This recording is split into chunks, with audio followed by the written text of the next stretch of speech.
สบายดีเนาะวันนี้ไปต่อ EP2 กันเนาะ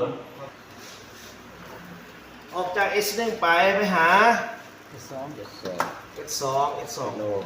ต่อพัน NO เนาะออกจาก S2 ไป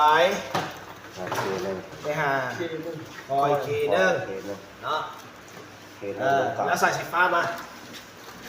เนาะกาวของเราอยู่ไหนนี่เนาะปึ๊บสองเนาะคอย S2 หรือว่าบน S1 ได้เห็นกันเนาะจำมาไหนนี่เนาะไม่ใช่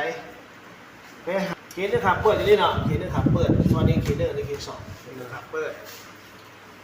ออกจาก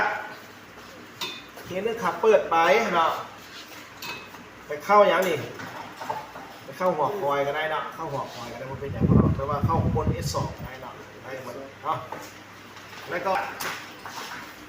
โกนมาเนาะปึ๊บอันนี้เนาะไอ้เนาะเบอร์เรื่องของขับจิกนี่เนาะทำมาผ่าน K2 ออกจากเคสองขับปิดแบบนี้เนาะออกจากเคสองขับปิดจะไปหาไทม์เมอร์ทำมา ไทม์เมอร์ตัวนี้เนาะเนาะแล้วก็ลง กาว พวกอย่างนี้เนาะเขาจะให้มันมีหลอดไฟเนาะจะกดK1แสดงการทำงานเนาะเอาสีเหลืองมาได้นะแสดงการทำงานของโรทีเดอร์กันลงกาว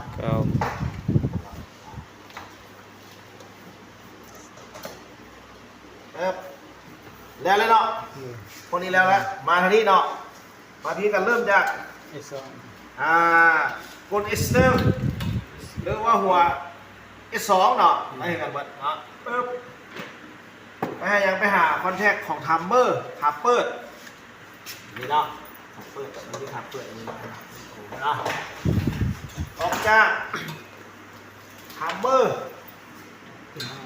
ไปหาหัวคอยเคสสองหัวคอยเคสสองอยู่นี่เอาสายนี้เก็บไว้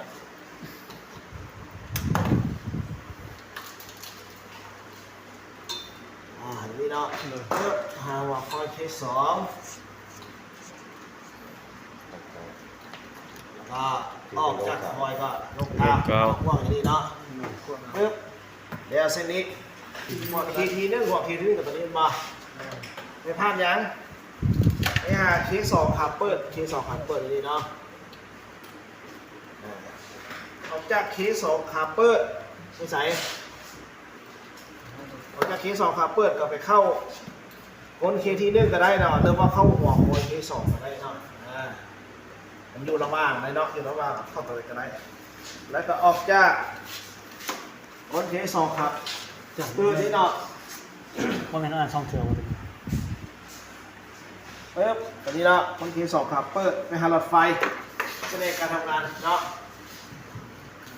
ก็ลงกาวปึ๊บ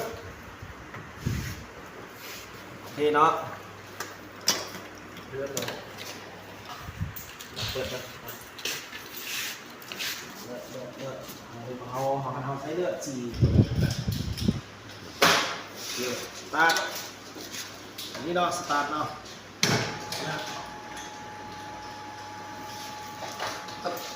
มือเอาเลย เอาไหม มือเจ้า มือ เห็นไหมมันจะเล่นห่างกัน5 วิบอกว่าตั้งให้มา5 วิเด็ดเนาะแต่ประธานเด่นเกิดอุบัติเหตุจะหยุดพร้อมกันเนาะเขาออกแบบเลยเนาะเวลากดสต็อปมันจะหยุดพร้อมกันนั่นแหละหยุดกันมา2 3